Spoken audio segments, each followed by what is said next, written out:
We are now going to go into the dashboard. So here we are in the Healthier Generation Action Center. And so at the end of this, I'll do a quick run through to show you how to register, but we're also going to follow up with the how to step by step. There's also a how to video, and it's very, very simple. So no worries. It should take you no time at all to create your account and have access to your district if you're a district member, or to your school if you are representing a school.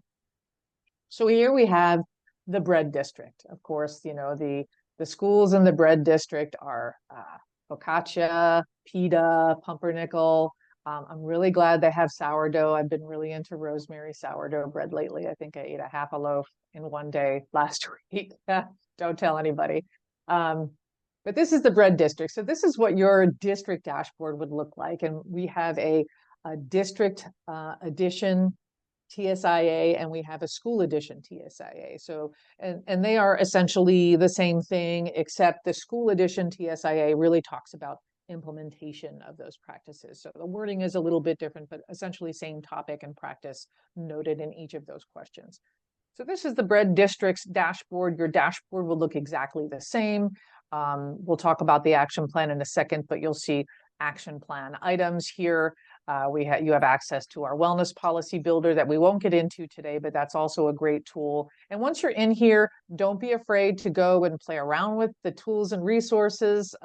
You'll find that it's very user-friendly, and it'll, of course, help you to navigate the dashboard better. So on my landing page of my dashboard, I have my assessments. Now we have a couple of assessments. We have our Thriving Schools Integrated Assessment, and we have a couple of others underneath.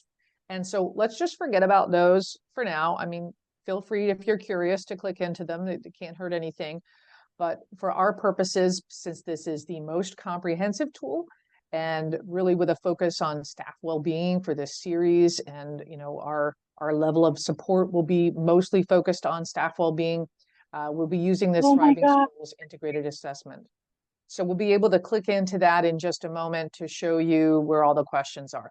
But I do also want to show you here, once you are in, it's very easy to invite others. So for example, if I'm in and I'm a district team member, and I want to invite a couple of other people from the district that represent other areas or that are on my team, they don't have to go in and then add and find the school or district. I could just invite them. They'll get an email in their inbox. I just put their email in here and then click invite, and they'll get a direct invitation in their inbox. Okay.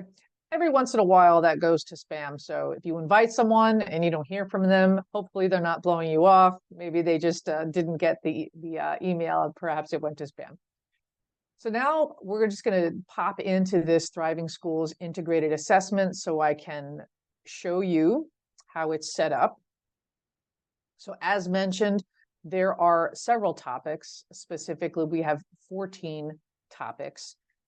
As mentioned in my other slides, we have these 4 fully integrated areas here at the bottom. And then we have all of our other topic areas here at the top. If I am to, actually what I wanted to do was go back and click into a school just to show you that we have the same thing. So I'm going to click into focaccia, some good bread, and click into their Thriving Schools Integrated Assessment. And you see it's the same setup, right? So once you get acclimated as a district person, you can also be able to show your school leads how to use this. And any school personnel that's here, you can work with people on your team and show them how to use this too. Again, very user-friendly, can't hurt it. So I suggest once you have your account, you just get in there and start to click around and check things out. But for our purposes today, I'll click right into cultivating staff well-being, since that's really a high topic of interest. And, you know, something that, you know, even though Mari mentioned that, you know, we'll really be focused on staff well-being. Of course, there are other tons of supports and resources for all of these other areas. But, you know, one thing that is true in systems change, when we build support, right? That is the first step in systems change. It is the first step in making these incremental changes. And it's in an evidence-based process, is to build support. Building support includes having staff buy-in, right?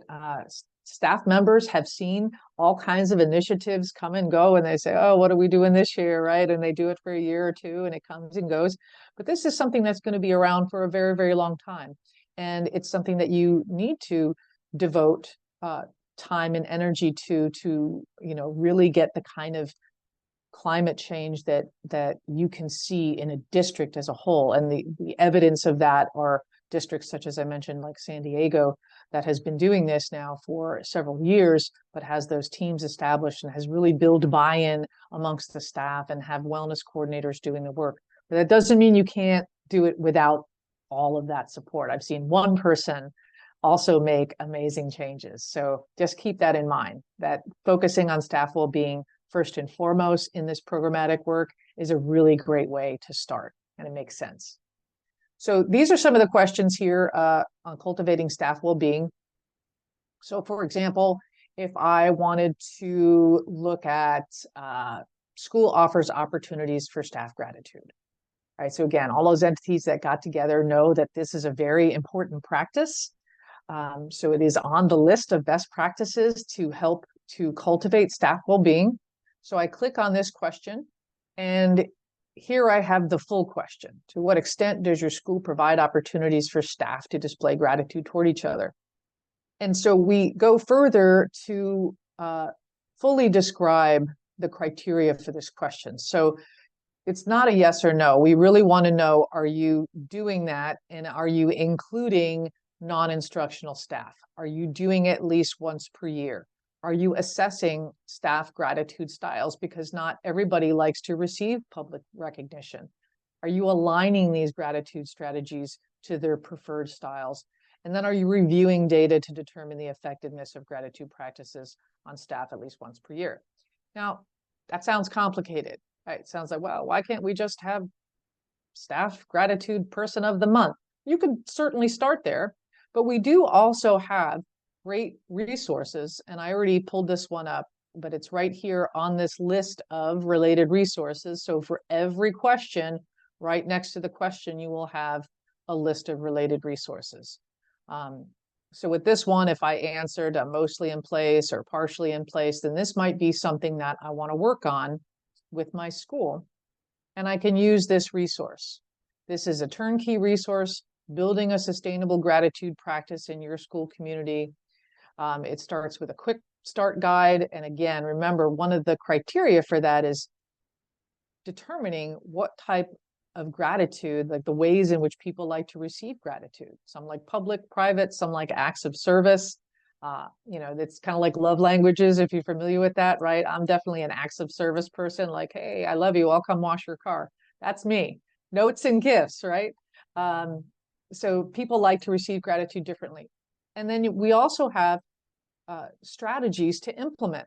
So once you've determined how people like to receive gratitude, then you can decide the different ways in which you can do it, right? We want to make sure it's respectful, it's formalized, it's authentic, it's ongoing, right? We're talking about doing this, as often as possible. I know many schools like to do it once a month. They create their Zen staff lounges, then they have their gratitude practice board right in there where they can, write notes to each other or, grab a pen and, give it to somebody as a gift. So there's a variety of ways to set that up. And then we have these strategies here for the 4 types of gratitude. So for public recognition, you might have a community kudos, like someone's picture on a board, with notes around it saying how people appreciate them, so on and so forth. So this is just a great turnkey resource that you could take, implement that practice, knock out all of the criteria, including monitoring, adjusting, and evaluating the program, right? That's right here in this resource too. We use this this is related to what we call results-based accountability. How much did we do? How well did we do it? And is anyone better off? You should always be asking yourself those questions when you engage in these type of practices, right? So that's here in this one turnkey resource. Then I also want to tell you, like, not all practices are that simple. So for example, if I went into SWB, right, staff well-being, school 2, that's what we call the handle. If I were to click into that, this asks the question, to what extent did your school use a trauma-informed approach to implement policies and practices regarding staff well-being? Well, that is not as easy as setting up a gratitude practice, right? Because, for example, we have, are we incorporating all 6 of these elements, right? And a lot of people aren't even sure what a trauma-informed approach means. So if you're trying to get your staff to engage in this and, you know, understand themselves better, right? We first have to educate. So this is the Hart's model of trauma-informed approach, right? Number 1, understanding trauma and stress, 2, 3, 4. So those are like the categories that you would need to first become educated on. And then we have other resources available here, like this great worksheet. Let me pull that up really quickly, which is another go-to resource, right? So we've got understanding, right? So understanding what all of these mean in terms of how it applies to the policy, right? And these are examples of the trauma-informed lens in action for students, staff, and environment and policies, right? So we have some of these worksheets where you can start to reflect on your own areas of strength for growth. So often there are multiple steps in achieving this type of goal, and this type of goal fully achieved would probably take a couple of years, because you really need to understand what it is first, and then determine how do we look through this trauma-informed lens to develop policies and practices. And this one is specifically about staff well-being. So some easier, some harder, some really low-hanging fruit, like you're almost there to the goal. Some you'll be starting off with, you know, nothing is in place. You know, you've got to start from the beginning, which is okay. And you can start with whatever goals you like, and that is usually determined by an individual lead, preferably a committee of people that are deliberating on how much you actually already do, because some people think, oh, we already do this because we had a trauma-informed approach training. And I've heard that before. And I said, well, but what are you doing now to make sure you're implementing policies and practices around, you know, using this approach?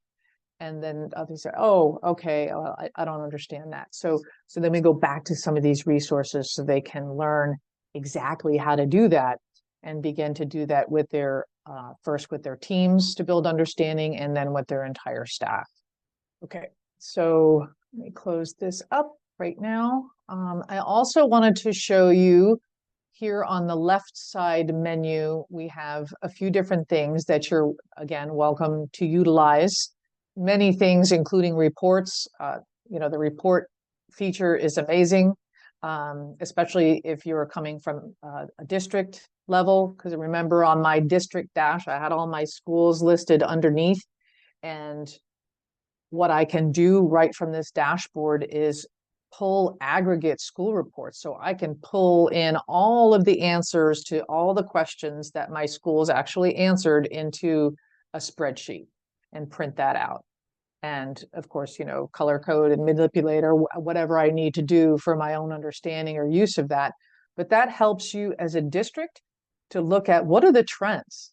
I know I see here that every school answered that, you know, they're not having families participate at all in the local wellness policy or on family engagement policies. So as a district, I feel like, you know, we feel like we should support that as a whole. So it's a way for the district to look at the trends and make some determinations about where they want to put their money, time, energy.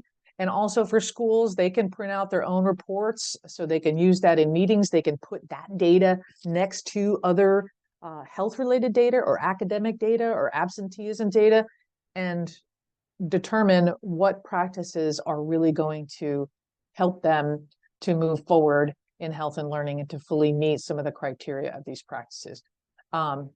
We also have an action planning tool. So if I go here to the action plan, You can see here, because this is a test school, that there are already some items in here, but I could also, add an item. I could click into here.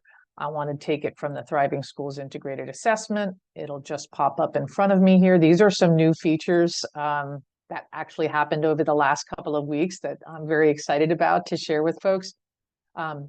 So for example, if I wanted to, we're going to focus on staff well-being still. Let's do that. So if I want to add cultivating staff well-being, and I want to talk about make some changes in school conflict resolution processes. Oh, that's already added. I want to do gather input on school staff well-being policies, right? I could click that and add selected item to the action plan. And I can go back to the action plan, and I can see now this is in my to work on column. You could put all kinds of things in your to work on column. You could put all the things that you want to work on into your to work on column, right? It kind of helps you separate more cleanly what you're already doing from what you really need to do. So you can add it in there, and then as a matter of organization, again, click and just drag this over into this year's goals. And then when you're done with that goal, you can drag it over here to the done column.